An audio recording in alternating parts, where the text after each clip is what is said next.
कन्नड भाषेच्या बाबतीमध्ये ज्यावेळेस प्रश्न उपस्थित झाला, तिकडच्या एका बँकेतल्या कर्मचाऱ्यांनी सांगितलं की आम्ही कन्नडमध्ये बोलणार नाही, आणि त्याच्यावरनं वाद झाला, सगळे पक्ष एकटवले आणि सेंट्रल गव्हर्नमेंटची बँक त्या कर्मचाऱ्याची ट्रान्सफर झाली. महाराष्ट्रामध्ये मात्र ही गोष्ट होताना दिसत नाही. उलट त्याच्यातनं राजकारण होतं, या गोष्टी बरोबर नाहीत, त्या गोष्टी सांगितल्या जातात. हा फरक काय? आजूबाजूची राज्य आहेत, पण तरी सुद्धा हा फरक का जाणवतो अशा पद्धतीने? हे ताजं उदाहरण आहे म्हणून तिकडनं सुरुवात करायची. पहिलं आपण पाहिलं पाहिजे की ती सर्व राज्य ही आपल्या भाषेसाठी कडवट असतात. अत्यंत अभिमानाने ती आपली भाषा बोलत असतात, वाढवत असतात, समृद्ध करत असतात.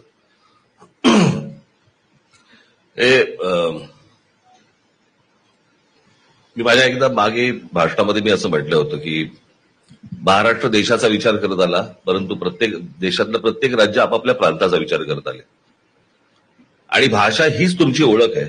आणि हेच सांगण्याचा मी वारंवार प्रयत्न करतो. काही वेळेला निवेदनं देऊन प्रयत्न करतो.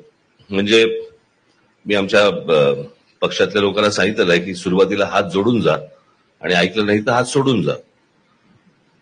तर त्यावेळेला काही वेळेला हात सोडावे ज्यावेळेला लागतात, त्यावेळेला तुमच्याच बातम्या सुरू होतात ना की असे मारणे बरे नव्हे वगैरे.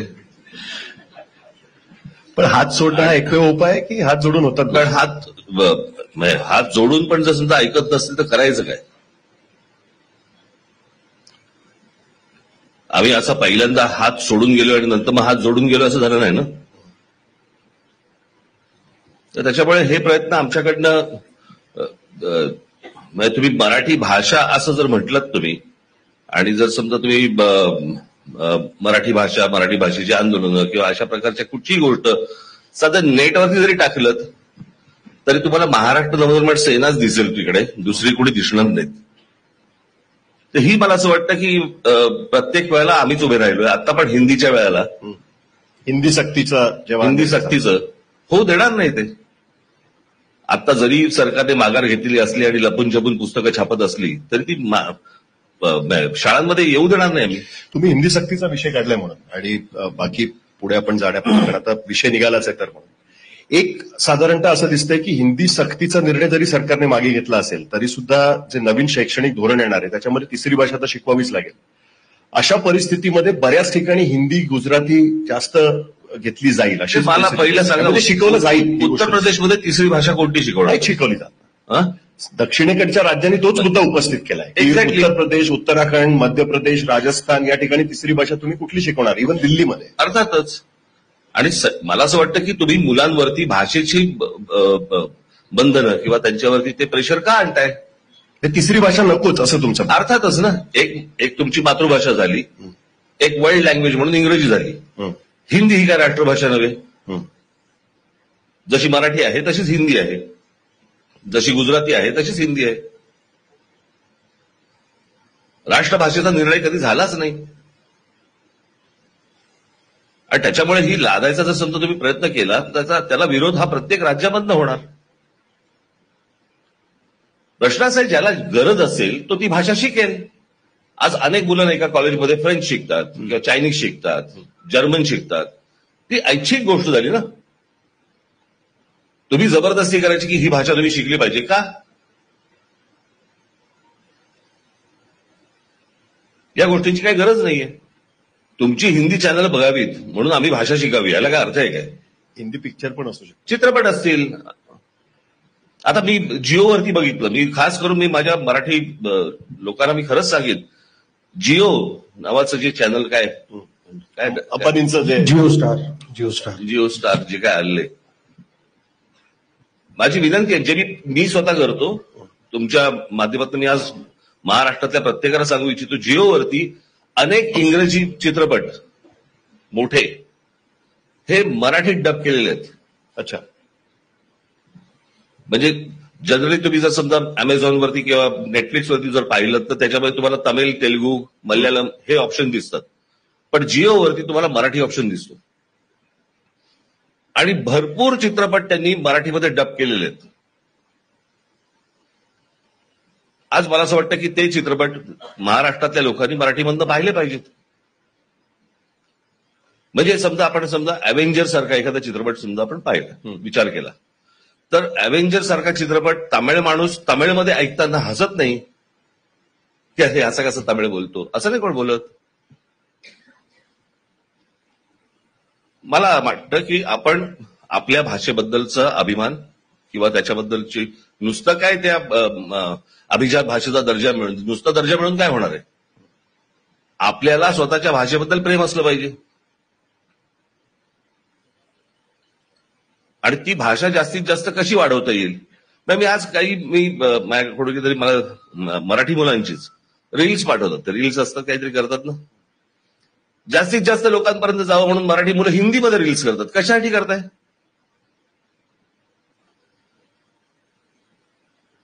म्हणजे आज जर समजा जगात जर समजा आपण पाहिलं लोकसंख्येनुसार, तर महाराष्ट्राचा नंबर खूप वरती लागतो लोकसंख्येमध्ये. 12 कोटी लोकसंख्या आहे महाराष्ट्रातली आणि मराठी 15 कोटी. 15 कोटी अजून जनगणना व्हायची आहे, पण साधारणतः एक 12 ते 15 कोटी लोक. 15 कोटी लोक मराठी भाषा बोलतायत. ही काय कमी गोष्ट आहे का, छोटी गोष्ट आहे का. आणि त्या भाषेला तुम्ही नाकारून तुम्ही दुसऱ्या भाषा आमच्यावरती लादायचा प्रयत्न करणार असेल, कसं होणार मला जर सांगा. आपण आपल्याला खरं तर अभिमान वाटला पाहिजे या गोष्टींचा की अरे शिवाजी महाराज पण मराठी बोलत असतील, बोलत असणार, कारण मराठीच होते, पण माझी भाषा माझे महाराज पण बोलायचे ह्याचाही आम्हाला कौतुक वाटत नाही.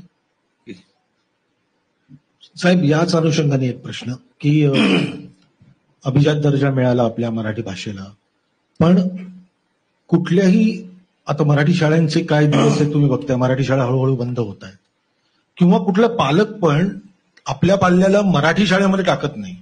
मग खरंच ही भाषा कशी. असं नाहीये ते. मी आता तुम्हाला उदाहरण दाखल म्हणून सांगतो, बालमन विद्या मंदिर जिकडे मी शिकलो तिथे मराठी मीडियमची शाळा, मराठी मीडियमची, ती आता सेमी इंग्लिश केली आहे. म्हणजे फक्त एक सब्जेक्ट फक्त वाढलाय. बरोबर आहे. तुम्ही जाऊन ऍडमिशन घेऊन दाखवा मला.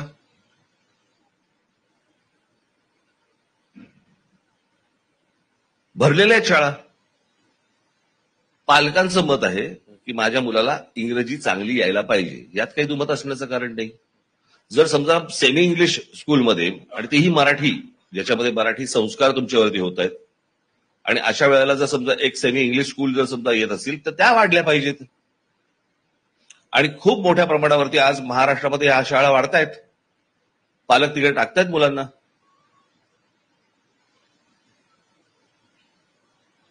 हा ट्रेंड कुठेतरी चेंज नाही झाला असं तुम्हाला वाटत. आणि कारण ही फॅक्ट आहे की मराठी शाळांची संख्या कमी होते, मराठी शाळा बंद होत आहेत. ते आपण, मला असं वाटतं ही आपण एक गोष्ट बघितली पाहिजे या सगळ्या याच्यामध्ये, बाहेरच्या राज्यांमधली परिस्थिती पण आपण पाहिली पाहिजे.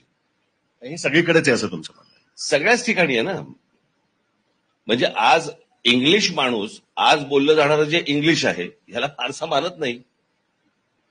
पण याचं एक महत्वाचं कारण हे असू शकतं ना, म्हणजे आता आपण मराठीवर बोलतोय म्हणून खरं तर आपल्याला अनेक गोष्टींवरती बोलायचं, पण आता मराठीचा मुद्दा आपण त्याच्याबद्दल बोलूच आहे की एक त्याचं कारण असं नाही का वाटत की बिझनेसची किंवा करिअरची भाषा म्हणून इंग्लिशकडे बघितलं जातं आणि त्याच्यामुळे प्रेफरन्स त्या भाषेला ताबडतोब मिळते, प्राथमिकता त्या भाषेला ताबडतोब मिळते आणि त्याच्यामुळे कुठेतरी ज्या रिजनल लँग्वेजेस आहेत त्या कमी होत जातात. अशा वेळेस ज्यावेळेस अचानक अशी आंदोलन होतात की नाही ही सक्ती झाली पाहिजे, हे झालं पाहिजे, तेव्हा त्याच्याकडे ज्या पद्धतीने अस्मितेच्या दृष्टीने बघितलं पाहिजे लोकांनी, तसं बघितलं जात नाही. म्हणून कुठेतरी त्या चळवळींना तेवढा पाठिंबा मिळत नाही असं वाटतं. मला एक गोष्ट नाही कळली, हे जेव्हा सरकार येतात तुम्हाला हे उद्योग कुठून सुचतात. त्या मुलांना चांगलं शिकवा ना. जग कुठे चाललंय, जगामध्ये काय कोणत्या गोष्टी सुरू आहेत, त्या गोष्टी त्यांना शिकवा. भाषेच्या गोष्टी पुढे करून भांडणं कसली लावताय. नाही, असं एक कुठेतरी चर्चा आहे ना की भारतीय जनता पार्टीचं अनेक वर्षापासूनच असं एक स्वप्न आहे की देशाची भाषा म्हणून हिंदी आपल्याला केली पाहिजे, एक युनिफॉर्मिटी आणली पाहिजे देशामध्ये आणि त्याच्यामध्ये हिंदी आपली भाषा असली पाहिजे. मुळात ती गोष्ट त्याच्याबद्दल अनेकदा बोललं जातं. तुम्हाला मला असं वाटतं ही मुळात गोष्ट होणार नाही कधी. कळलं का. याच्या आधी काँग्रेसने हे प्रयत्न केले नाही, अशात काही भाग नाहीये. हे प्रयत्न कधी यशस्वी झालेले नाहीत, भारतीय जनता पक्षाकडनं पण होणार नाहीत. तुम्ही कितीही गोष्टी आणायचा प्रयत्न करा. मला अनेकदा मी वाचनामध्ये ज्या आलेल्या गोष्टी आहेत किंवा मला अनेक लोकांनी सांगितलेल्या गोष्टी ज्या आहेत, महात्मा गांधी शेवटपर्यंत गुजरातीत बोलायचे.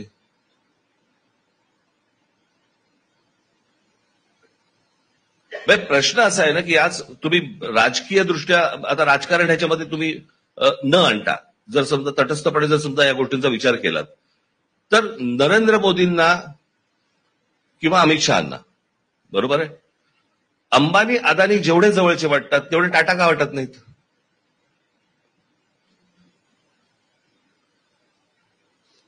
आपण एक साधी गोष्ट लक्षात घेऊया. शेवटी माझ्या भाषेचा माणूस आहे, माझ्या इथला माणूस आहे, माझ्या राज्यातला माणूस आहे. ही जवळीक असतेच ना प्रत्येकाची. त्याचे पॅरामीटर्स वेगळे पण असू शकतात. म्हणजे त्याचे काय म्हणून मी तुम्हाला सांगितलं ना की आता त्याच्या पॅरामीटर्सवरती जाऊ नका. माझं असं म्हणण्याची जवळीक जी आहे प्रत्येकाला. आणि एक तुम्हाला पहिली गोष्ट सांगतो, भारतामध्ये स्वातंत्र्य मिळाल्यावरती पहिलं काय झालं? भाषावर प्रांतरचना झाली ना. युती का झाली? आणि केंद्र सरकारच्या मनात नसताना झाली. आणि त्याने विरोध केलेला. भाषा हीच सगळ्यात महत्वाची गोष्ट होती. म्हणजे जर समजा तुम्ही स्वातंत्र्याची चळवळ आपली जेव्हा चालू होती त्याच्या वेळेला जर समजा तुम्ही पहिली डिमांड की आम्हाला स्वतंत्र करा ही बांगलादेशची होती आणि ती बांगलादेशची डिमांड भाषेवरती होती. आम्हाला वेगळं मुस्लिम राष्ट्र द्या म्हणून नाही सांगितलं त्यांनी. आम्हाला वेगळी भाषा, आमची भाषा वेगळी आहे, आम्हाला वेगळं राष्ट्र हवंय.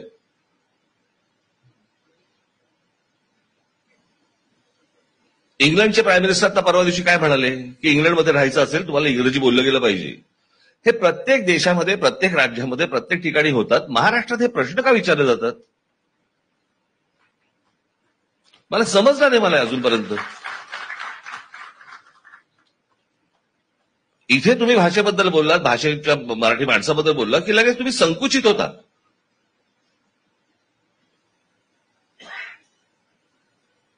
पण हे भाषिक राजकारणामुळे संकुचित होतात असं वाटतं की नशीब. त्यामुळे 1200 सालामध्ये ज्ञानेश्वरांना कोणी सांगितलं नाही की बाबा थोडंसं इटालियनमध्ये पण लिहिता आलं असतं तर बघा जरा वगैरे. नाही, ह्याच्यामध्ये संकुचित होण्याबद्दल तुम्ही विषय काढलाय म्हणून कुठेतरी राजकीय ताकद ती दिसत नाही की या मुद्द्यावरनं सत्ता बदलली जाऊ शकते. हा मुद्दा महाराष्ट्रामध्ये सत्ता बदलण्यासाठी, निवडणुका जिंकण्यासाठी वापरता येऊ शकतो. आणि या मुद्द्याच्या विरोधात जर तुम्ही बोललात किंवा त्या पद्धतीने केलं नाही तर तुमच्या विरोधामध्ये लोक मतदान करू शकतात. ही भीती नसल्यामुळे ते होत नाही असं तुम्हाला. मला एक गोष्ट कळत नाही, मुळात अमराठी लोकांचा टक्का हा जर समजा महाराष्ट्राच्या लोकसंख्येनुसार जर समजा बघितला आपण, बरोबर आहे, तर तो 5% पण नाहीये. आणि मेनली मुंबईत कॉन्सन्ट्रेटेड आहे किंवा पुण्यामध्ये काही, मुंबई, पुणे, ठाणा, पण 5% पण नाहीये तो. म्हणजे महाराष्ट्रामधला जर समजा तुम्ही मुसलमान बघितला, मी नेहमी म्हणत असतो ना महाराष्ट्रामधला, त्याला मी मराठी मुसलमान म्हणतो, त्यांच्या घरामध्ये मराठीच बोललं जातं. माझ्याशी झहीर खान ज्या ज्या वेळेला बोललाय मला आठवतही नाही की तो कधी माझ्याशी हिंदीत बोललाय. प्रत्येक वेळा आम्ही बोललोय ते मराठीतच बोललोय.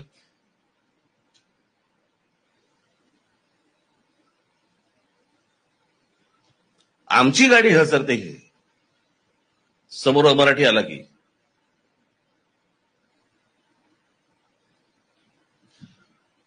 माझ्याकडे दुसरं पण उदाहरण होतं पण जाऊ दे. बोला देव. नाही थांबू नका. नाही, मला एक प्रश्न हा विचारायचा आहे. सगळी दुनिया उजवीकडे जात असेल, सगळी दुनिया जेव्हा उजवीकडे जात असेल, तुम्ही एकटेच डावीकडे का जाता?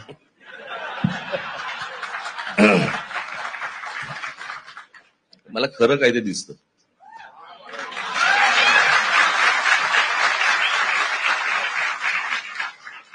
म्हणजे आता अगदी ताजं उदाहरण म्हणजे आताच मी जे बोललो होतो ते युद्धाबद्दल तिकडनंच प्रश्न आलाय खरं तर. 6 अतिरेक्यांना मारण्यासाठी किंवा अतिरेक्यांच्या हल्ल्याला उत्तर देण्यासाठी युद्ध हा काही पर्याय नव्हे. आणि आता जे काही झालं त्याला तुम्ही युद्धही म्हणू शकत नाही, बरोबर आहे. ज्या काही गोष्टी तुमच्या सगळ्या देशाच्या समोर ज्या गोष्टी आता आल्या त्याला तुम्ही काय म्हणणार आहात?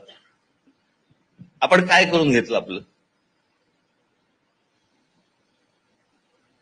मी माझ्या त्यावेळेच्या त्या स्टेटमेंटमध्ये मी हेही म्हटलं होतं की हीच संधी आहे. नक्की हाताला काय लागेल आपल्या? सुरुवातीला सगळ्यांना वाटलं की राज ठाकरे युद्धाला विरोध करतोय. युद्धाला विरोध? अरे मुळात या देशाने युद्ध पाहिलंय का कधी? एकदा गाझापट्टीची झालेली हालत एकदा बघून घ्या. दिवाळीचा बॉम्ब वाजला तर तक्रार करणारे लोक आहेत. तात्काळ फटाके बंद करावेत, कळलं का? मला तर आता कळतच नाही मला. त्या दिवशी ते काय चालू होतं ना बातम्या, इस्लामाबाद हातात आला, कराची हातात आलं. एक हायपोथेटिकल आपण पकडलं, समजा इस्लामाबाद हातात आला, करायचं काय त्याचं? अहो इतकी भिवंडी मालेगाव तुम्हाला नाही हँडल करता येते. इस्लामाबाद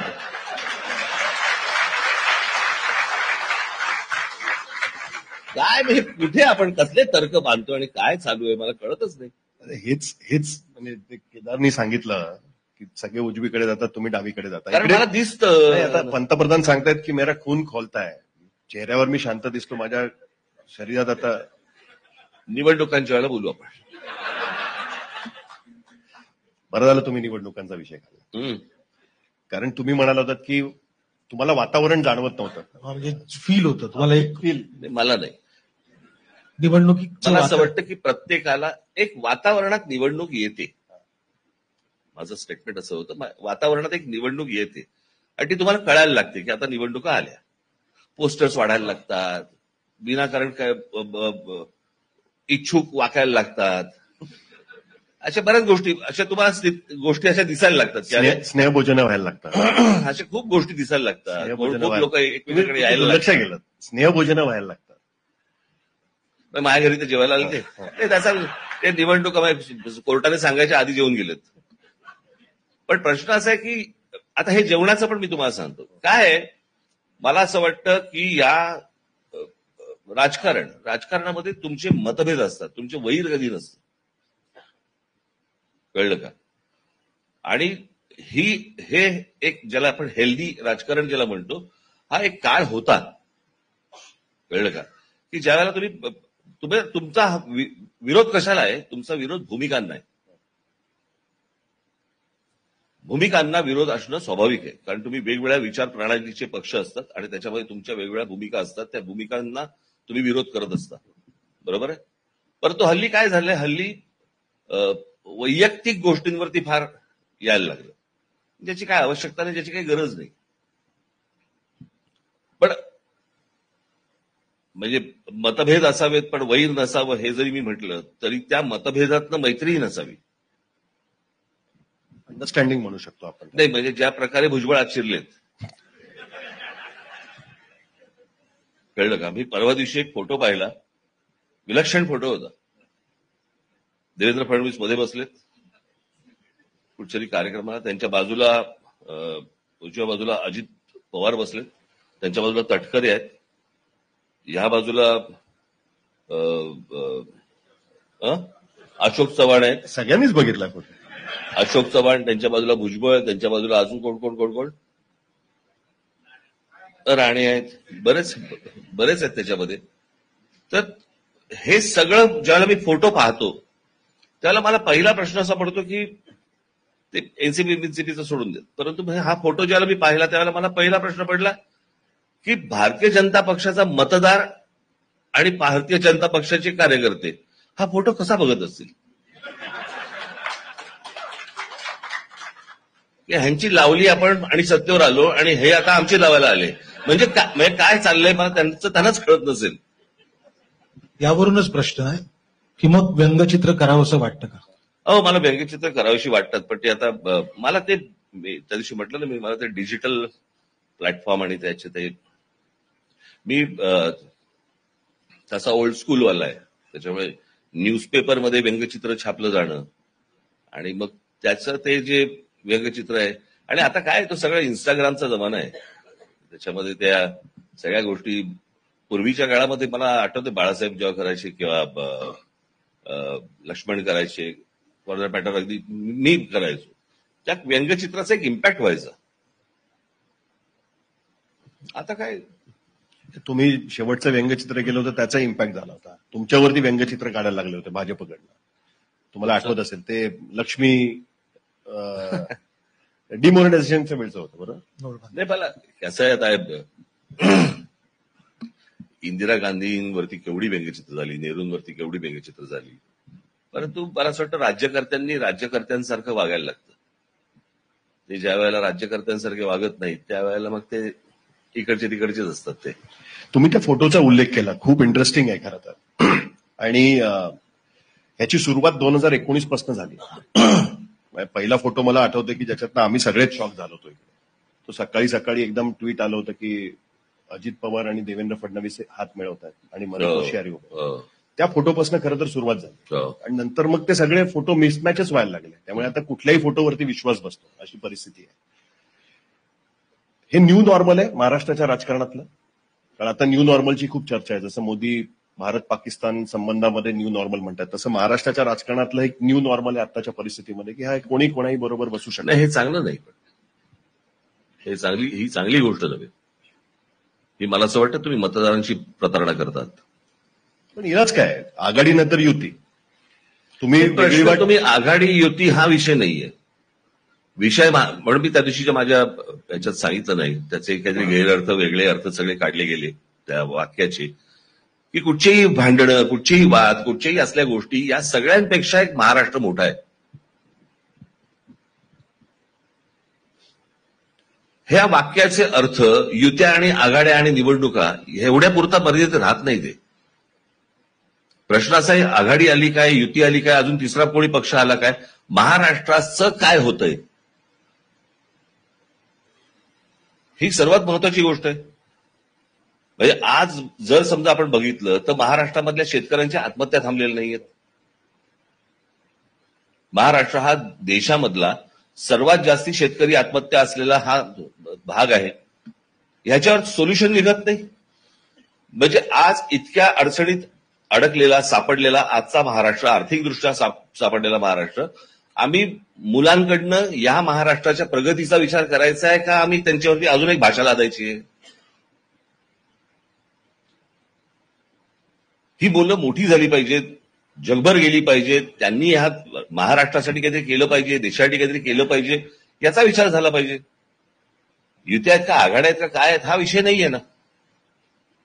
पण ज्या वेळेला अशा प्रकारचे भ्रष्टाचाराचे आरोप झाल्यानंतर, ज्या वेळेला जेलमध्ये गेल्यानंतर जेव्हा तुम्ही त्या गोष्टींचा प्रचार करता, तो माणूस जातो, तुमचं सरकार येतं आणि तुमचं सरकार आल्यानंतर समोरचा माणूस परत ज्याला भ्रष्टाचाराचे आरोप केले तो माणूस तुमच्या बरोबर येऊन परत बसतो.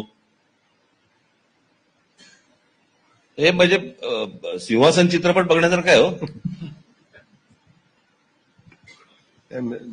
दिगू टिप्पणीसनं त्याच्यामध्ये जसं वेळ लागलं होतं, आम्हाला थँकफुली अजून वेळ नाही लागलाय, पण तरी सुद्धा वेळ लागण्याची पाळी नक्की देऊ शकतो असं तुम्हाला वाटतंय. मी ज्या वेळेला हे तुमचे इंग्लिश चॅनल्स आणि हिंदी चॅनल ज्याला बघतो त्याला मला नक्की माझा विश्वास बसलाय की त्यांना वेळ लागलाय. मी माझ्याबद्दल सांग, काय ओरडत काय असतात, काय चाललेलं असतं. नाही पण साहेब हाच आहे प्रश्न की मध्यंतरी तुम्ही पॉडकास्ट केलात, तुम्ही कुठला तरी विषय देता, त्यानंतर तुम्ही शांत राहता. तो विषय उचलून लोक खूप काय काय काय काय काय काय काय काय बडबडायला सुरुवात करतात, वेगळ्याच लेवलला त्या सगळ्या गोष्टी जातात. या सगळ्या दरम्यान तुम्ही का नाही बोलत की मग तुम्ही जो मांडलेला जो मूळ विषय आहे तोच बाजूला राहतो ना. मुळात आपण एक गोष्ट बघितली पाहिजे की आता संपूर्ण मुलाखतीमधले माझी 2 वाक्य तुम्हाला जर उचलायची असतील त्याला मी काय नाही करू शकत. तुम्हाला आता काहीतरी देतो बरं का, हे घ्या खेळा, असं काही नसतं. मी माझ्या बोलण्याच्या ओघात बोलतो आणि त्यातल्या जर समजा तुम्हाला काहीतरी ही 2 ओळी जर समजा तुम्हाला असं वाटलं की अच्छा काहीतरी आहे आणि तुम्हाला खेळावं असं वाटलं, मी काय करू, येऊन बोलू, खेळू नका, काचा फुटतील, काय करू मी येऊन? माझं बोलून झालंय. तुम्हाला जर माझ्या वाक्याचा अर्थ जर तुमच्या मताप्रमाणे जर लावायचा असेल त्याला मी येऊन परत तुम्हाला काय सांगू? नाही, पण हा फक्त मीडियाचा प्रश्न नाहीये, राजकीय नेत्यांकडनं सुद्धा खूप प्रतिक्रिया लागल्या त्याच्यानं. मी मीडियाला कुठे बोललो? हा, नाही त्याच्या अगोदर होतं ना. तुम्ही कशाला लावून कशाला घेता स्वतःचा? मी कुठे बोललो मीडिया? आता मी काय बोललो मीडियाबद्दल? काय बोललो मी? नाही काय बोललो, हेच खरं ना. पण तरी सुद्धा आपण राजकीय नेत्यांच्या ज्या पद्धतीने प्रतिक्रिया यायला लागतात लगेच की नाही हे मी काय करू मी त्याला. आणि कसं ते मग त्याच्यातनं मग दिसायला लागतं की निवडणुकीचं वातावरण येत आहे. हे कन्फर्मेशन आहे एका पद्धतीने त्या गोष्टी. मी निवडणुका येत आहेत वगैरे वगैरे हा विषय परत वेगळा.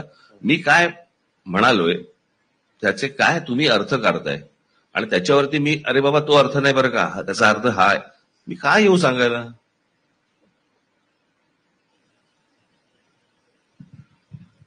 मी ज्या वेळा मगाशी ज्यावेळेला ते पहलगामचं जेव्हा झालं, पहलगामचं झाल्यानंतर मी जेव्हा बोललो, बरोबर आहे, अनेकांना असं वाटलं की मी काहीतरी देशाच्या विरोधात काहीतरी बोललोय. कसल्या देशाच्या विरोधात? परत एकदा प्रतिक्रिया आहे का माझी? आणि मग ते सगळं झाल्यावरती मग राज ठाकरे आठवला की अरे हा बोलला होता की हे नको, हे परवडणार नाही. अनेक लोक बोलले मला, अनेक लोकांच्या प्रतिक्रिया आल्या, अनेक लोक त्याच्यानंतर शांत झाले.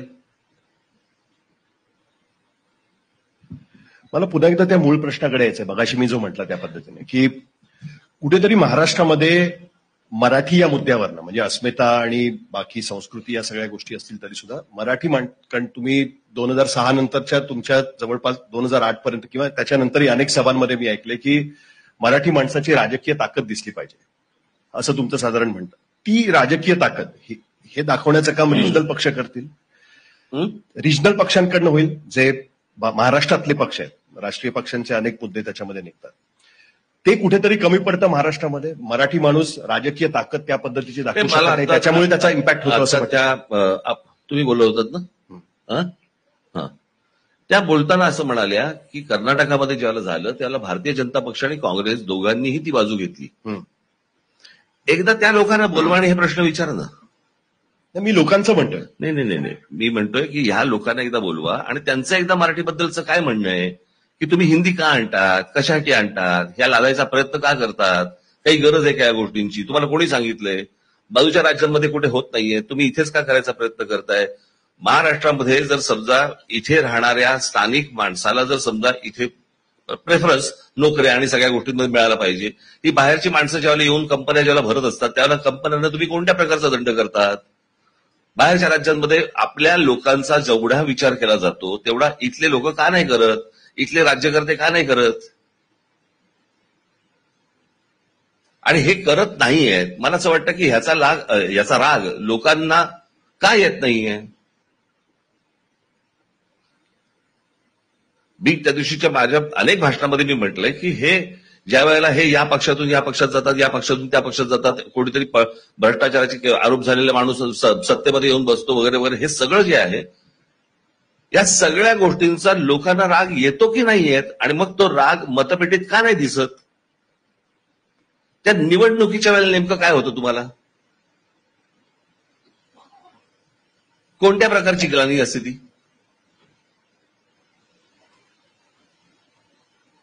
जर लोकांची भीतीच वाटत नसेल राजकारण्यांना तर राजकारणी अशाच वागणार. किंमतच नाही लोकांची, महाराष्ट्रामध्ये लोकांची किंमतच नाही, जनतेची किंमतच नाहीये. कारण आम्ही कितीही धुळगूस घातला, काही केलं तरी पण शेवटी निवडणुका ज्यावेळेला लागतात त्या निवडणुकांच्या वेळेला तुम्ही परत आम्हालाच मतदान करणार आहात. हा विश्वास जोपर्यंत त्यांचा तुटत नाही तोपर्यंत हे असंच होत राहणार महाराष्ट्रात, किंबहुना ह्याच्यापेक्षा घाणेरडं होत जाणार. मला सगळ्याच लोकांना एक गोष्ट माझ्या आयुष्यातली सांगायची तुमच्या बरोबरची. आम्ही ज्या क्षेत्रात आहोत, सिनेमा नाटक, जरा थोडंसं 19-20 झालं, एखादा सिनेमा बरा गेला नाही, तर ही घटना घडलेली आहे माझ्या आयुष्यात की एक सिनेमा माझा बरा गेला नव्हता आणि मी खूप त्यावेळेस अतिशय डिप्रेशनमध्ये गेलो होतो आणि साहेबांना भेटायला त्यांच्या घरी गेलो. तर संतोष होता, संतोषने सांगितलं साहेब आतमध्ये आहेत. तर मी दरवाजा उघडला तर शांतपणे डोळे मिटून असे होते. तर मला म्हटलं आराम करतायत, नंतर ये तुम्ही. तोपर्यंत त्यांनी डोळे उघडले आणि काय रे, ये आतले, आणि मला बसवलं. काय झालं तर म्हटलं नाही, जरा अस्वस्थ वाटतंय, तुम्हाला भेटावंसं वाटलं, सिनेमा बरा गेला नाही त्यामुळे खूप जरा त्रास होतोय, काय करू कळत नाही. हे शांतपणे मला म्हणाले की कसं आहे, तुझा एक सिनेमा बरा नाही गेला, 6 महिन्याने तू दुसरा करू शकतो. आमची एक निवडणुकी जेव्हा फसते आम्हाला तर डायरेक्ट 5 वर्षानंतरच उभं राहावं लागणार ना. तर हे जे नैराश्यातून बाहेर कसं यायचं मराठी माणसाने, आणि तुम्ही कसं करता. कारण हे सगळं पटतं तुमचं की तुमचे विचार असतात, ते मतपेटीत रूपांतर होत नाही त्याचं, आणि मग आपल्याला एवढा मोठा सेटबॅक आल्यानंतर तुम्ही यातून बाहेर कसं पडता. ते कसं आहे, आता निवडणुकांची तंत्रच बदललेली आहेत सगळी. आता ज्या काही विधानसभेच्या निवडणुका झाल्या त्याचं जे काही मतदान झालं याच्यावरती ना माझा ना महाराष्ट्राचा कोणाचाच विश्वास बसला. कारण ते विश्वास बसण्याच्या पलीकडचं होतं सगळं. पण असं होऊ नाही शकत. म्हणजे आता मी अनेकदा उदाहरणं दिली की साधारणपणे राष्ट्रवादी काँग्रेसला 80 लाख मतं मिळाली, 80 लाख, आणि त्यांचे 10 आमदार निवडून आले, 85 लाख काहीतरी, आणि एकनाथ शिंदेना 80 लाख मतं पडली आणि त्यांचे 56 आमदार निवडून आले. आता हे कोणत्या गणितात बसतं मला एकदा सगळं समजून सांगा, म्हणजे मला कळेल. आता अशा प्रकारच्या ज्या निवडणुका जर समजा होणार असतील आणि याच्यामध्ये लोक काय, आम्ही काय, कशाला काय पत्ता नाही. कधी कधी वाटतं या निवडणुकाच लढवू नयेत. कारण ह्या अशा प्रकारच्या निवडणुका लढवायच्या असतील तर मग काय, म्हणजे तुमचं कष्टही वाया जातात, पैसेही वाया जातात, सगळंच वाया जातं. आणि एकूण स्वभाव माझा पाहता कोणाच्या फारसा कडेवर जाऊन,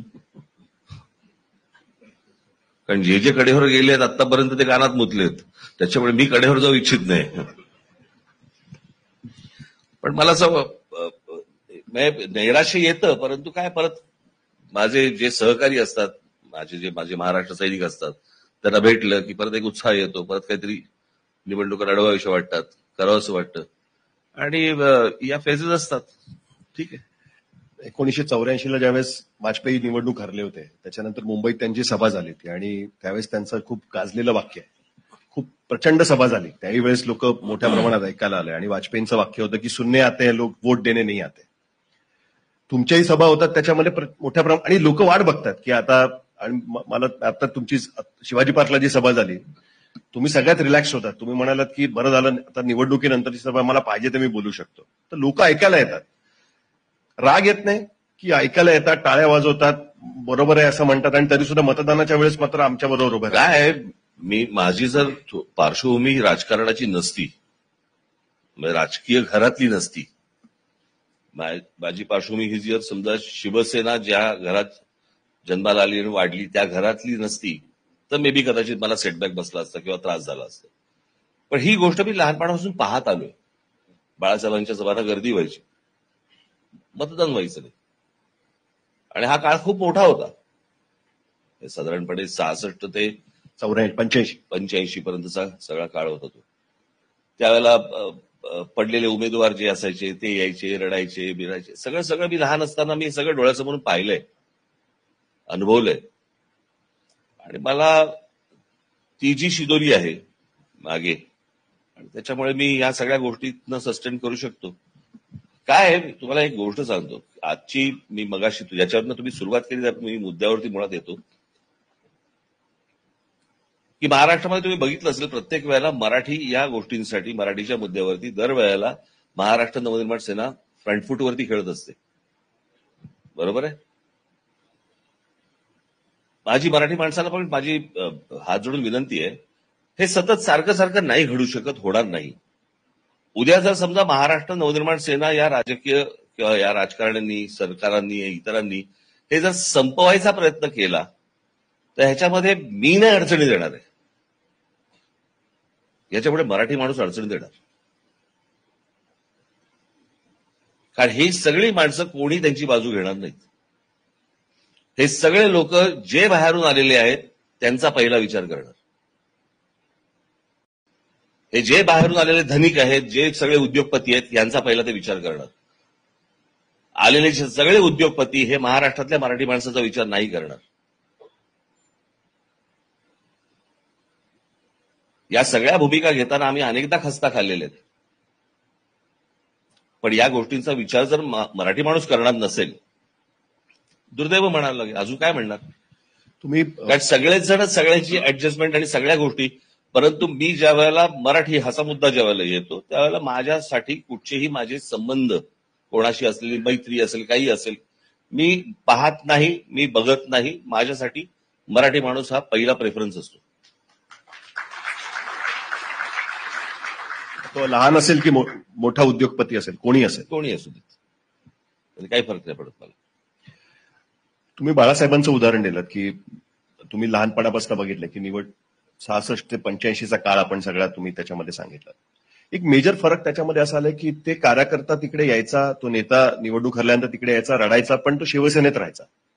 आता परिस्थिती अशी आहे की एका निवडणुकीत जर कोणी निवडून आणू शकत नसेल जो पक्ष किंवा जो नेता, ताबडतोब तुमच्याकडे स्विच करण्यासाठी म्हणून ऑप्शन तयार होतात त्याच्यामध्ये आणि लोक उड्या मारतात. राजकारणातली निष्ठा पूर्ण संपली असं आपण असं समजायचं का? हा एक पूर्वी राजकारणाला एक बेस होता, त्याच्याकडे बघून तुम्ही राजकारण खेळायचं की आता हा बेस आहे आणि त्याच्यातनं आपल्याला हा आता बेस तयार झालाय.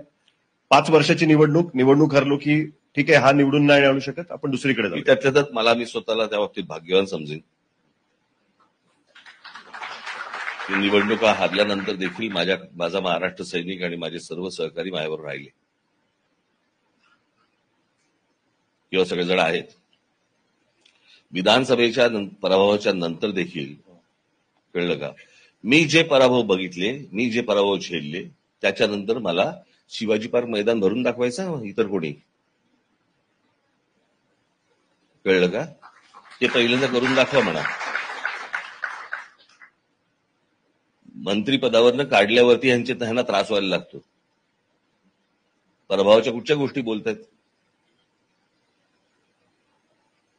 मला बाकीच्यांशी मला काही देणं घेणं नाही. मला फक्त मराठी माणसाला फक्त एवढंच मला सांगायचंय की जर ती वेळ निघून गेली आणि आम्हाला जर समजा संपवण्याचा प्रयत्न केला, तुमच्यासाठी कोणीही उभं राहणार नाही. हे सगळ्यांचे एकमेकांचे आतले संबंध आहेत. ते मराठी माणूस म्हणून मतदानाच्या दिवशी फक्त भिका मागतील सगळेजण.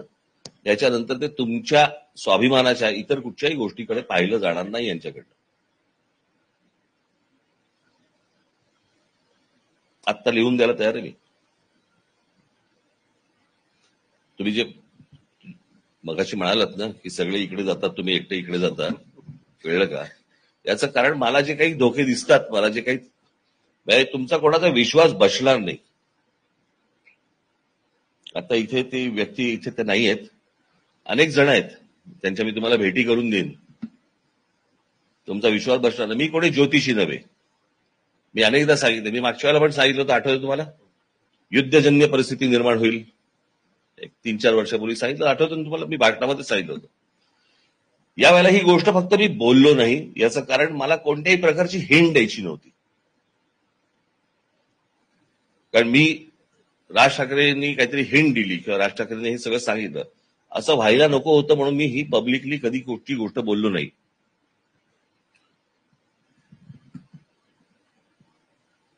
पण मी तुम्हाला जे सांगतोय आता ते सत्य आहे. शपथपूर्वक सांगतोय. गेले वर्षभर आमचे अनिल शिदोरे असतील, नाही तर इतर आमचे, मी तुमची भेटी करून देईन त्यांच्याबरोबर. अनेक अंशी मी गेले वर्षभर बोलतोय की काश्मीरमध्ये काहीतरी मोठी घटना घडेल. तुमचा विश्वास नाही बसणार. आणि मी हेही बोललो होतो, टुरिस्टना मारतरी. जे 370 कलम रद्द झाल्यानंतरची जी काश्मीरमधली परिस्थिती होती, आपले लोक तिकडे जात होते, खेळत होते, सगळ्या गोष्टी होत्या. मला जे वर्ष, 1.5 वर्ष, 2 वर्ष जे मला जाणवत होतं काश्मीरबद्दलचं, काय शांतता आणि सन्नाटामधला फरक तुम्हाला समजला पाहिजे. शांतता ही प्लेझंट असते, सन्नाटा ही गंभीर गोष्ट असते. सो काश्मीरमध्ये जे मला जाणवत होतं तो सन्नाटा होता. त्याच्यातनं आता काय बाहेर काय काय गोष्टी पडतील मला माहिती नाही, परंतु मी ज्या दिवशी ही घटना घडली, मी आता पण तुम्हाला मोबाईल फोन दाखवायला तयार आहे. अनिल शिदोरेंचा मला मेसेज आहे, तुम्ही बोललात तसे झाले. त्या दिवशीचा मेसेज आहे त्यांच्याकडे.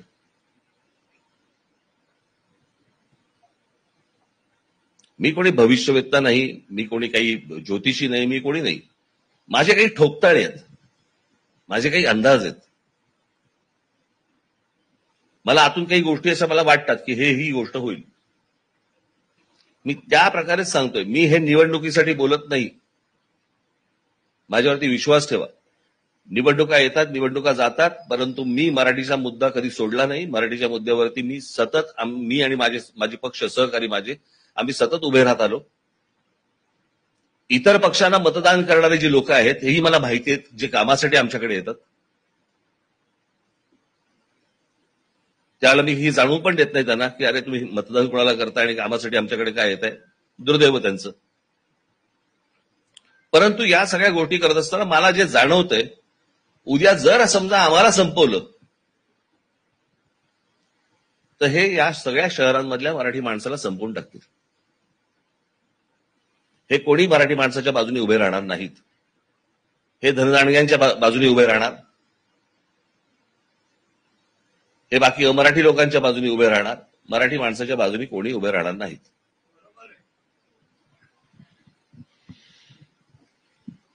आता आम्ही थोडं आमच्या कलेच्या विभागातली गोष्ट विचारतो. कलेने घ्या. कलेकडे महाराष्ट्र नवनिर्माण चित्रपट सेना ही आमच्यासाठी, सगळ्याच मराठी निर्मात्यांसाठी ही सतत पाठीशी उभी असलेली संस्था आहे. आणि आम्हाला म्हणजे साधी गोष्ट, शुक्रवारी सिनेमा लागला, शनिवार लागला, रविवार झाला की सोमवारी जेव्हा आम्हाला वेध लागतात की अरे पुढच्या आठवड्यात सिनेमा दुसरा कुठला तरी हिंदी येतोय, आपली थिएटर जाणार आहेत, की आम्ही लगेच शिवतीर्थला जाऊन बेल दाबून आतमध्ये येतो आणि सांगतो साहेब असं असं झालेलं आहे. आणि मग तुमचे जे सगळे लोक आहेत ते हात जोडून आणि मग थोड्या वेळाने हात सोडून अशा गोष्टी करून आम्हाला ते थिएटर पदरात पाडून देतात. मला एकच प्रश्न विचारते की एक काळ असा होता की जो बाळासाहेबांचा होता, बाळासाहेबांकडे पण हीच पद्धत होती. सगळी इंडस्ट्री किंवा सगळी जी लोक जायची ती आपली गाराणी घेऊन जायची. आज फक्त ठिकाण बदललंय, आता शिवतीर्थ आलेलं आहे. मला एवढंच विचारायचंय की एकदाच याचा सोक्षमोक्ष लावून या सगळ्या गोष्टी स्थिरस्थावर करू शकत नाही का तुम्ही? 100% होऊ शकतं. एकदा द्या ना सत्ता हातात.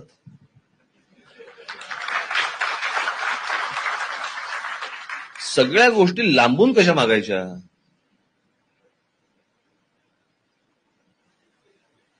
एकदा 5 वर्षामध्ये जे मी करून ठेवीन ना, ते पुढचे जेवढे येतील त्यांना खोडता पण येणार नाही.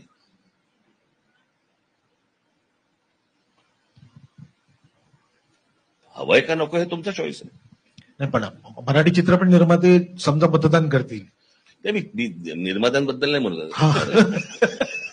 मी इन जनरल एकूणच बोलतोय. मी काय प्रश्न काय होता? नाही, एकदाच सोक्षमोक्ष लावता येणार नाही. काय करायचं की तुम्ही एकदाच बोललात ना की बाबा मराठीला, म्हणजे मराठीचा मुद्दा जो उचललेला आहे आपण, तो बाबा मराठी सिनेमांसाठी ही प्राईम टाइम, एवढी थिएटर्स ही कंपल्सरी मिळालीच पाहिजे, कारण तेवढे मराठी सिनेमे येत आहेत. काय मी थोडस ही गोष्ट मला असं वाटतं, हा मुद्दा आपण फार उघडपणे न बोललेला बरा.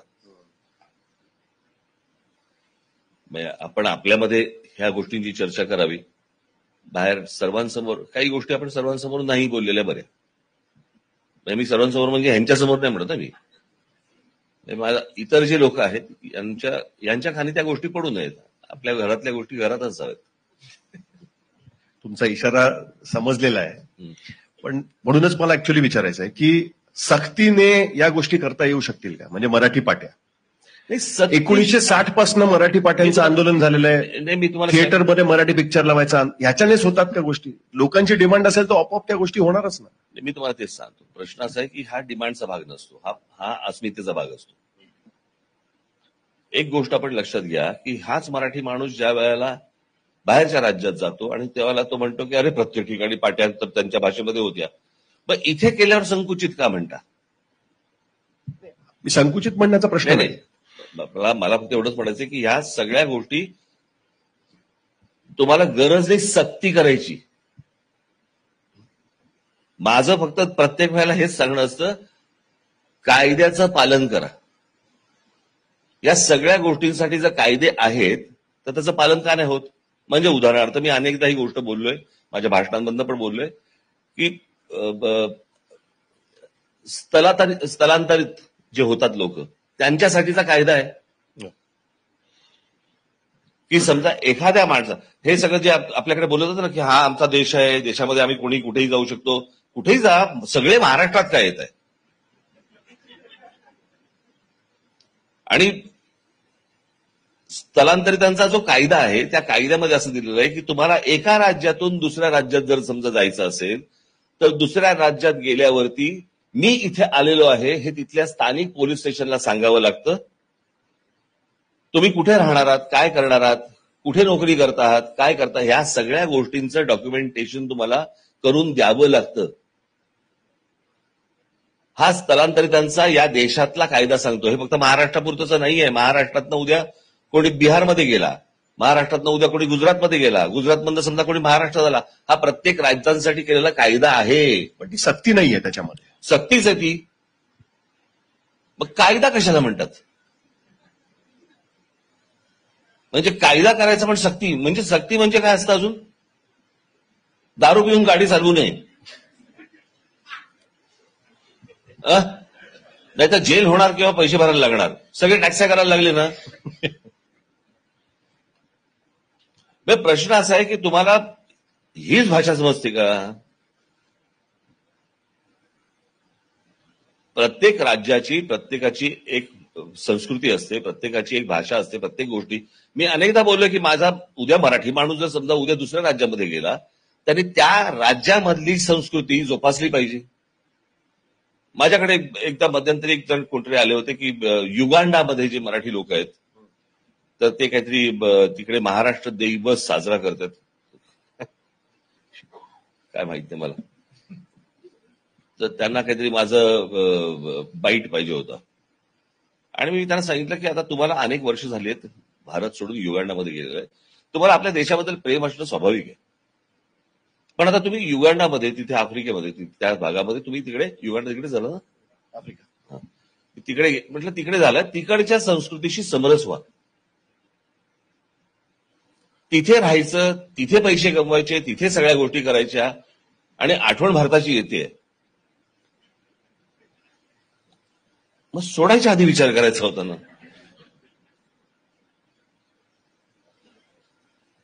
प्रश्न असा आहे की तुम्ही काही कारणाने तुम्ही तिकडे गेला असाल, देशाबद्दल प्रेम असणं स्वाभाविक आहे, परंतु मला असं वाटतं की तुम्ही तिथला जो देश, तिथला जो त्यांचा जो दिवस असेल तो मोठ्या प्रमाणात साजरा झाला पाहिजे.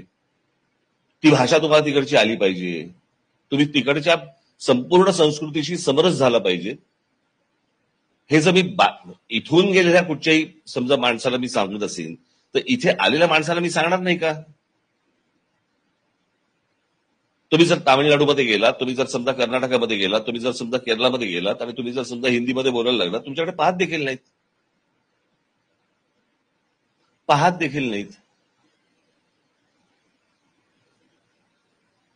तिथे जर समजा तुम्ही गेलात आणि सांगितलं की मला आता पराठा खायचा आहे, ते म्हणणार कोंब, इडलीच कोंब.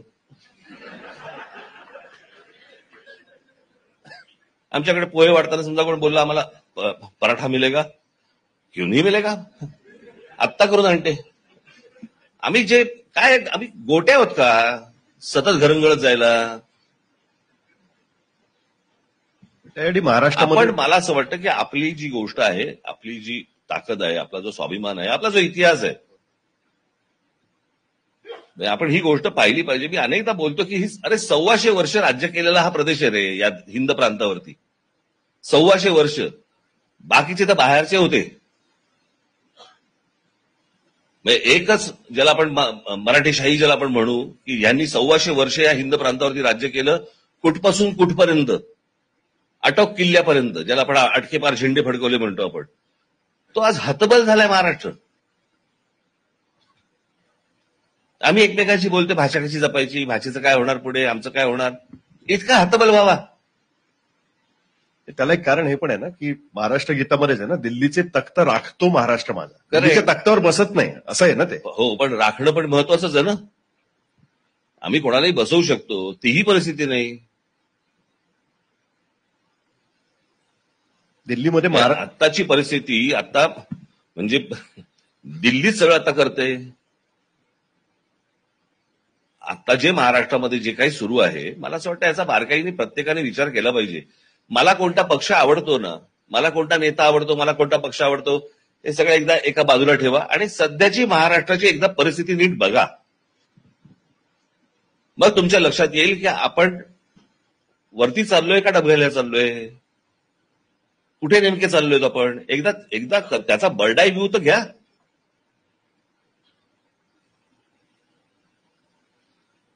आपल्याला राज्य म्हणून आपल्याला आपलं काही कळतंय की नाही, आपण काय करतोय आणि काय कुठे चाललंय ते.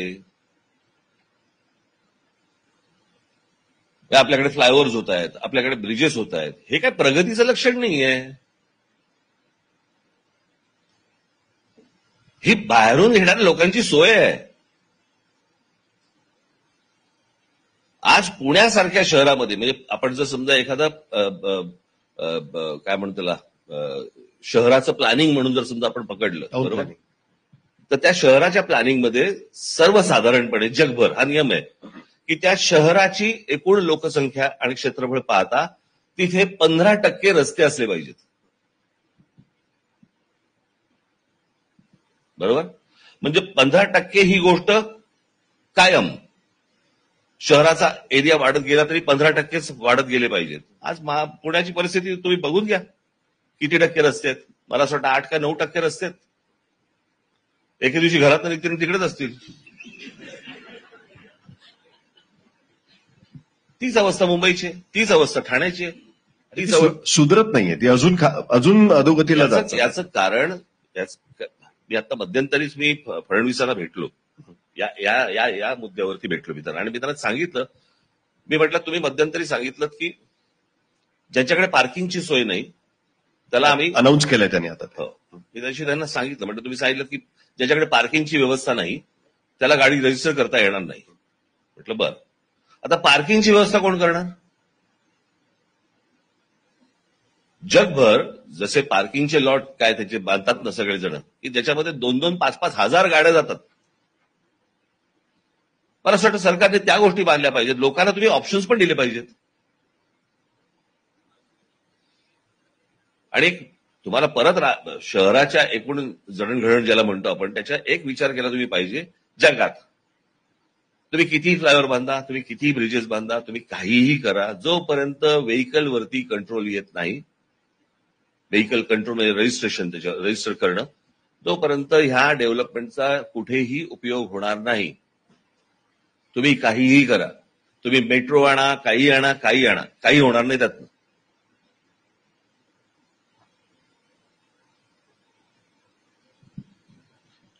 येत्या निवडणुकांमध्ये सगळे डावीकडे आणि एकटेच तुम्ही उजवीकडे असणार का?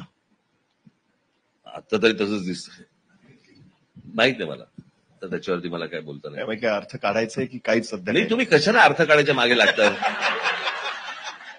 थोडं आम्हाला संधी द्या. मी देईन मी तुम्हाला, परंतु मी तुम्हाला सांगत जाईन की हे अख्खी मुलाखत आहे, ह्यातली 2 वाक्य घ्या, खेळा.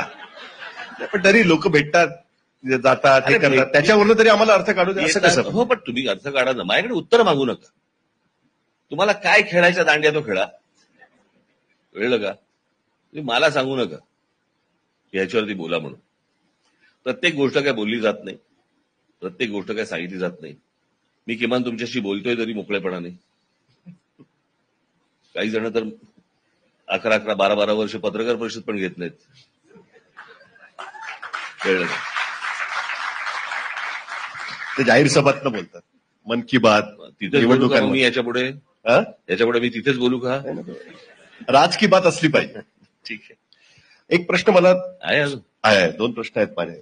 एक प्रश्न मला, आम्ही डिस्कस करताना आम्ही त्याच्याबद्दलही चर्चा केली होती की दिल्लीमध्ये जेव्हा किंवा महाराष्ट्राच्या राजकारणाचा विचार केला जातो तेव्हा 2 आडनावं प्रकर्षाने येतात, ठाकरे आणि पवार. सध्याच्या परिस्थितीमध्ये या दोन्ही आडनावांचा ब्रँड जो आहे तो संपवण्याचा प्रयत्न चाललाय का? त्याच्यासाठी काही हे राजकारण संपवण्याचा प्रयत्न चाललाय याच्यामध्ये काही वादच नाही, निश्चित. दोन्ही आडनावं पवार आणि ठाकरे, पण तो संपणार नाही.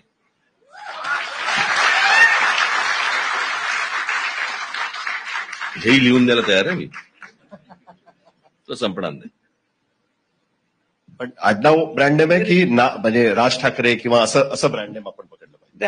हे बघा, प्रश्न असा आहे की या सगळ्याच्यामध्ये आमचे आजोबा, पहिला इम्पॅक्ट जर ज्याला आपण महाराष्ट्रावरती म्हटलं तर प्रभुंकर ठाकरे, त्याच्यानंतरचा इम्पॅक्ट बघितला तर बाळासाहेब ठाकरे, त्याच्या बरोबरीने जर समजा तुम्ही संगीतात बघितलं किंवा इतर क्षेत्रात तर माझ्या वडिलांचा श्रीकांत ठाकरे, त्याच्यानंतर माझा आहे, मी एक येतो, उद्धव एक येतो. आता प्रश्न असा आहे की या सगळ्या ह्याच्यामध्ये इंडिव्हिज्युअल्स येतातच, पण शेवटी सरनेम असतंच, आडनाव असतंच. आणि ती गोष्ट मला असं वाटतं की ती आडनाव ही सगळ्यात महत्वाची गोष्ट आहे. मला एक शेवटचा प्रश्न विचारायचा आहे.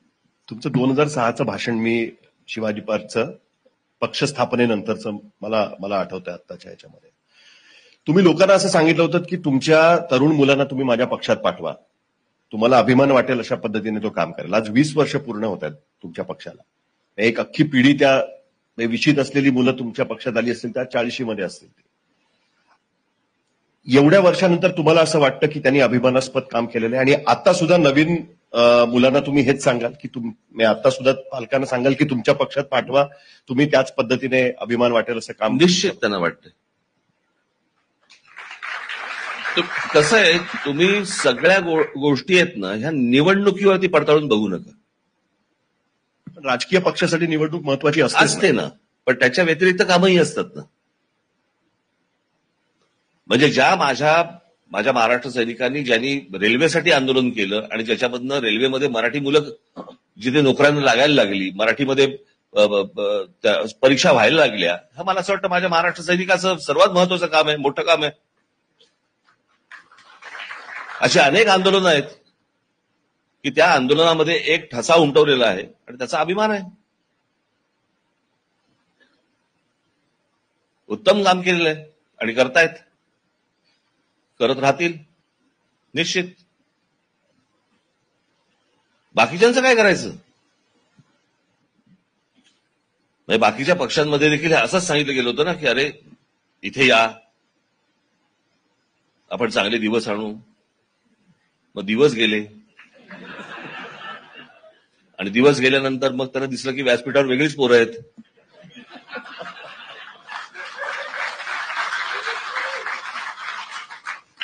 त्यांना बिनशर्त पाठिंबा देऊ नका पुढच्या वेळेस. कोणाला? त्या लोकांना. नाही, मी तुम्हाला एक गोष्ट सांगतो. चांगला प्रश्न विचारला तुम्ही. मी त्यावेळेला जी गोष्ट बोललो होतो, काय होतं आपल्याकडे ना, एखाद्या व्यक्तीवरती टीका करणं आणि एखाद्या व्यक्तीबद्दल आपण चांगलं बोललं, आपण अरे एक तर इथे राह किंवा इथे राह. मला कळलं नाही एक तर इथे राह म्हणजे काय. विरोधक जरी असेल, त्याचं चांगलं काम असेल, मला असं वाटतं आपण प्रशंसा केली पाहिजे. आणि जवळचा जरी माणूस असेल आणि त्यांनी चुकीचं काम केलं असेल, मला सुद्धा आपण टीका केली पाहिजे. हे जर प्रत्येकाने जर समजा ह्या गोष्टी पाहिल्या, तपासल्या, तर त्या गोष्टी नीट होतात. आपल्याकडे काय होतं की या सगळ्या आपण मग राज ठाकरे भूमिका बदलतो. भूमिका माझं त्या दिवशीचं माझं अख्खं भाषण होतं भूमिका बदलल्याचं. मग मी तुम्हाला एक भूमिका बदलल्याचं तुम्ही काहीतरी जाऊन बघा. मला 86 साली अटलजी अध्यक्षपदावर गेले, बरोबर, आणि अडवाणीजी आले, आणि अडवाणीजी आल्यानंतर राम मंदिराचा विषय सगळा पुढे सुरू झाला, विटा, गंगाजळ वगैरे वगैरे वगैरे. आणि मग त्या सगळ्या रथयात्रा वगैरे सगळ्या सुरू झाल्या. कशासाठी होत्या? स्लोगन काय होती? मंदिर वही बनाएंगे. मंदिर वही बनाएंगे स्लोगन होती, हो की नाही? 92ला बाबरी मशीद पाडली गेली. त्या दिवशीचा किंवा त्याच्या दुसऱ्या दिवशीचा लालकृष्ण अडवाणींचा इंटरव्ह्यू आहे. तुमच्याकडे नसेल, मी साहिल जोशींकडे पाठवतो, तुम्ही प्लीज बघा. त्या इंटरव्ह्यूमध्ये लालकृष्ण अडवाणींनी सांगितलेलं आहे की मला खेद आहे की बाबरी मशीद पडल्याचा. आमच्या मनात नव्हतं की बाबरी मशीद पाडावी. हा लालकृष्ण अडवाणींचा इंटरव्ह्यू आहे, मी तुम्हाला पाठवून देतो. बरोबर बोलतोय मी? वाजपेयी पण म्हणाले होते, पण सुरू केलं होतं अडवाणीजींनी. खेद व्यक्त करा कोणी? अडवाणीजी. बरोबर की नाही? ह्याला आपण काय म्हणायचं? करण थापरनं दिलेला इंटरव्ह्यू. बरोबर की नाही? आणि त्याच्यामध्ये त्यांनी सांगितलं की मला वाईट वाटतंय की बाबरी मशीद पडली. राज ठाकरेला प्रश्न विचारतात भूमिका बदलण्याचा. भुजबळ साहेब, तुम्ही काही क्रांती केलेली नाहीये, तुम्ही भ्रष्टाचार केलाय म्हणून तुम्हाला आम्ही जेलमध्ये टाकलंय. मला असं वाटतं ना, शाळांचा अभ्यासक्रम बदलला पाहिजे आता. कोण कोणास म्हणाले होते काय कळलं का? फटाफट समजायला लागेल कोणी कोणी काय काय केलं ते. सध्या तो अभ्यासक्रम आम्ही राबवा. परंतु ह्या सगळ्या गोष्टींमध्ये आपण बघितलं पाहिजे की बाकी सगळं सोडत आहे राजकारण वगैरे, पण महाराष्ट्र आता खूप वाईट अवस्थेमध्ये आहे, एवढं निश्चित. राज ठाकरेंची मुलाखत मला वाटतं अशीच चालू राहील 1.5-2 तास. पण त्यांना पण मुंबईला जायचं आहे. मला मुंबईला जायचं. पण राजसाहेब खरंच खूप खूप धन्यवाद. कारण आपण पुण्यामध्ये बसून आज ही मुलाखत करतोय. मला हे नाही कळलं, मुंबईत पुण्यात कार्यक्रम. मुंबई महाराष्ट्राची राजधानी आहे. पुणे तक तरी सुरू करा. ते पण सुरू करू. लवकर महाराष्ट्र पुणे सगळंच करू. जसं आनंद बाजार पत्रिका माझा असू शकतं तर मुंबई तक काय नाही. एकच वर्तमानपत्र आहे माहितीये ना, जे कधी म्हणजे शहरामध्ये आलंच नाही. गावकरी. मी मगाशी म्हटलं तसं राजसाहेबांची मुलाखत अजून 1.5-2 तास पण चालू शकते. पण खरंच तुम्हाला जायचं. आणि सगळ्यात महत्वाचं केदार शिंदे यांचं खरं तर आज डेब्यू आहे माझा. डेब्यू आहे मुलाखतीच्या. मुलाखत घेतली ही अविस्मरणीय क्षण आहे माझ्यासाठी की मी कोणाची तरी पहिली मुलाखत घेतली. ते कोण होते तर माननीय राजसाहेब ठाकरे. खूप धन्यवाद राजसाहेब आणि केदार. मनापासून आभार की या मुलाखतीसाठी तुम्ही सुद्धा वेळ काढला त्याच्याबद्दल. धन्यवाद साहेब. धन्यवाद. थँक्यू.